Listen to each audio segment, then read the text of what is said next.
Neste vídeo, o Dr. Alan Landecker apresenta a técnica de rinoplastia aberta estruturada que utiliza em rinoplastia primária e secundária. Para maior compreensão dessa técnica, é necessário que já se tenha assistido os outros vídeos do site.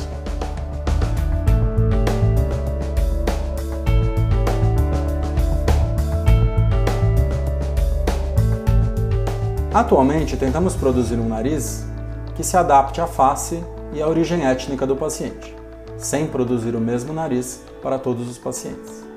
Para este fim, durante a consulta, realizamos um exame físico rigoroso, fotografias profissionais e estudos matemáticos das proporções do nariz e da face do paciente. Essas fotografias são importadas para um programa de simulação computadorizada, onde os desejos dos pacientes são discutidos de uma forma bastante detalhada. Inclusive, estes desenhos são levados à sala de cirurgia para servir como um guia para o cirurgião realizar a cirurgia. O objetivo é adaptar o nariz artesanalmente à face de cada paciente. A rinoplastia estruturada é realizada através da via aberta, onde a maioria das incisões é realizada por dentro do nariz. As incisões dentro de cada narina são conectadas através de uma pequena incisão na columela. Após realizar a incisão, a pele é cuidadosamente dissecada, separando-a dos ossos e cartilagens, oferecendo total exposição do esqueleto do nariz. Desta forma, é possível analisar o esqueleto detalhadamente e diagnosticar as alterações presentes precisamente. A primeira região a ser abordada é o dorso do nariz. Inicialmente, separamos as cartilagens triangulares de cada lado do septo, sempre preservando a mucosa que se encontra dentro do nariz. Quando a redução da altura do dorso é indicada, os 4 elementos que constituem o dorso, ossos nasais, septo e 2 cartilagens triangulares, são reduzidos individualmente.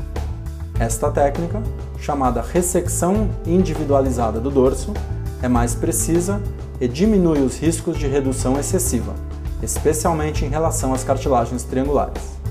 Com a altura do dorso definida, correções funcionais como a septoplastia e a hipertrofia de corneto são realizados. Durante a septoplastia, o fragmento central do septo é retirado. Esta cartilagem servirá como fonte para a fabricação das vigas de sustentação usadas para fortalecer o esqueleto do nariz ao longo da cirurgia. Quando a cartilagem septal não é considerada suficiente para fabricar todas as vigas de sustentação, é necessário retirar a cartilagem das costelas ou das orelhas. Durante a retirada de cartilagem da costela, uma fina camada de pericôndrio é retirada de uma das faces da costela. Este material pode ser extremamente útil quando manobras de camuflagem são necessárias em pacientes com narizes de pele fina. Isto ajuda a evitar que irregularidades apareçam com o inevitável afinamento da pele que ocorre após muitos anos da cirurgia.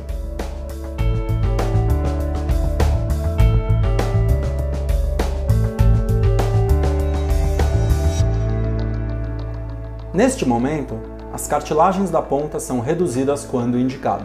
Isto é feito removendo a parte superior destas cartilagens, deixando pelo menos 5 a 6 milímetros de cartilagem para sustentar o peso da pele na asa do nariz. Esta manobra finaliza a redução do esqueleto do nariz e dá início às técnicas de estruturação das cartilagens remanescentes.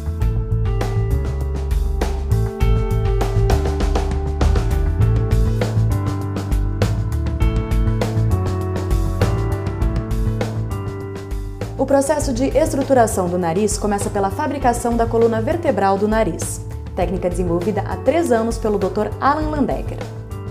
A coluna vertebral tem como principal função servir de fundação estrutural para a construção de um nariz bonito, funcional e que não sofra distorção a longo prazo após a cirurgia. Ela consiste de 2 enxertos estabilizadores estendidos e uma estaca columelar integrada. Inicialmente, os enxertos são cuidadosamente esculpidos de acordo com as necessidades de cada paciente, sendo que a largura e comprimento de cada enxerto podem ser altamente variáveis.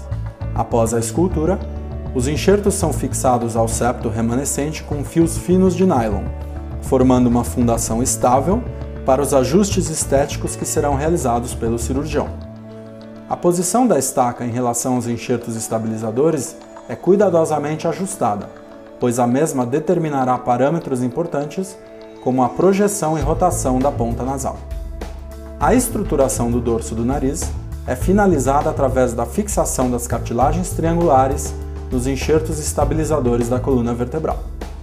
Desta forma, o apoio central das cartilagens é reconstruído, evitando o colapso das cartilagens triangulares. Isto é fundamental para a manutenção das linhas dorsais do dorso e do ângulo correto entre as cartilagens triangulares e o septo.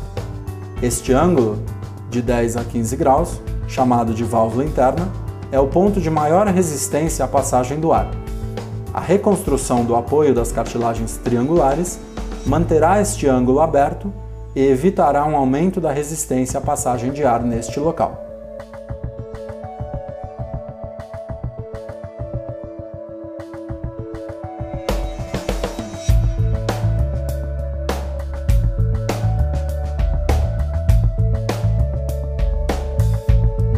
Com o dorso finalizado, manobras específicas de refinamento da ponta são realizadas. Estas incluem a aplicação de pontos de moldagem e enxertos, como por exemplo vigas de retificação quando indicado. O objetivo é construir um tripé, convertendo pontas bulbosas ou quadradas numa ponta com aspecto triangular quando analisada da base, oferecendo ao paciente uma ponta refinada e elegante em todas as incidências de visão. Na fase final da escultura da ponta, as cartilagens já moldadas são firmemente fixadas com fios de nylon na estaca columelar da coluna vertebral do nariz. Como explicado anteriormente, a estaca columelar encontra-se firmemente fixada aos enxertos estabilizadores, determinando desta forma a rotação e a projeção da ponta do nariz. Como as cartilagens da ponta são fixadas a uma estaca estável, diminui-se o risco de alterações de posição e formato da ponta após a cirurgia. Em pacientes com pele fina, a cirurgia termina com a cuidadosa camuflagem do esqueleto da ponta do nariz usando o pericôndrio, fáscia temporal ou mesmo pequenos pedaços de cartilagem do próprio paciente. Isto é fundamental para evitar o aparecimento de irregularidades à medida que o inchaço vai sendo reabsorvido e a pele vai sofrendo o inevitável processo de afinamento após a cirurgia.